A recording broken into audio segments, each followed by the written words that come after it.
जय सीताराम दोस्तों। जैसा कि मैंने आपको पिछली वीडियो में बताया कि मेरी जो किताब है सीताराम एक जीवन, उसके हमने सभी चैप्टर पढ़ लिए हैं और सभी चैप्टर मैंने यूट्यूब पर अपलोड कर दिए हैं। आप उस पर अपना प्यार और कृपा बनाए रखें। अभी लास्ट के जो मैंने 2-3 पेज लिखे हैं वो सब मेरे अंतर्मन की उपज है। उसका चैप्टर का मैंने कोई नाम नहीं रखा है, बस जो दिल में था वो लिखा है, वही मैं पढ़ने जा रहा हूँ।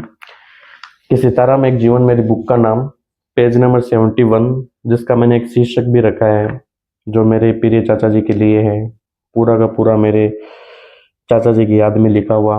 वो मेरे चाचा जी सीताराम एक आत्मा की सर्दी सच्ची एक आत्मा की सच्ची श्रद्धांजलि।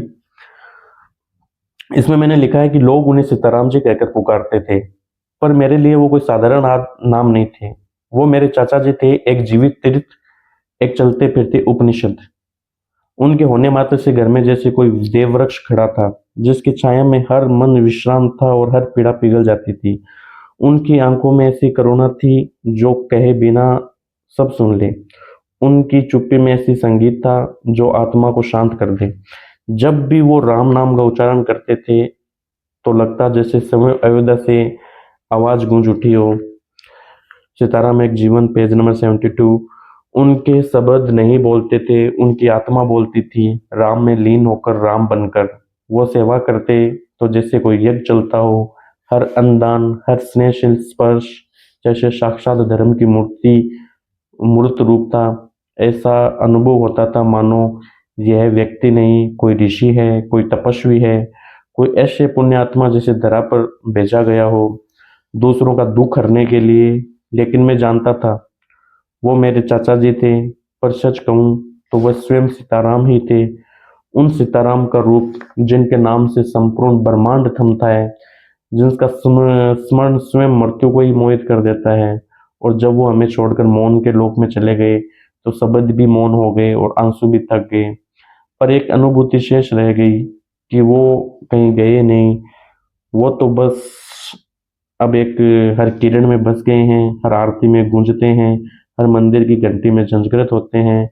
क्योंकि वो सिर्फ मेरे चाचा जी नहीं थे, वो साक्षात सीताराम थे। सच में सीताराम का ही रूप, शुद्ध, निश्चल, बर्मा स्वरूप। सीताराम एक जीवन, पेज नंबर 73। आगे मैंने लिखा है पेज नंबर 74 पे, सीताराम एक जीवन।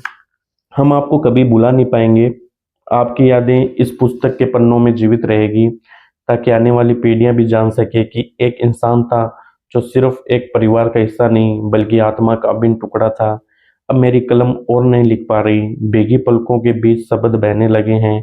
मन ही मौन है और आत्मा भी भारी। आपकी स्पर्श की उष्मा, आपकी वाणी की शांति, सब अभी भी मेरे चारों ओर घूम रही है, जैसे आप कहीं गए नहीं। पर आज जब हर अक्षर नम है, हर भाव रुक रुक कर उभर रहा है, तो बस एक ही बात कह पाता हूँ, चाचा जी आपको मेरा कोटि कोटि प्रणाम।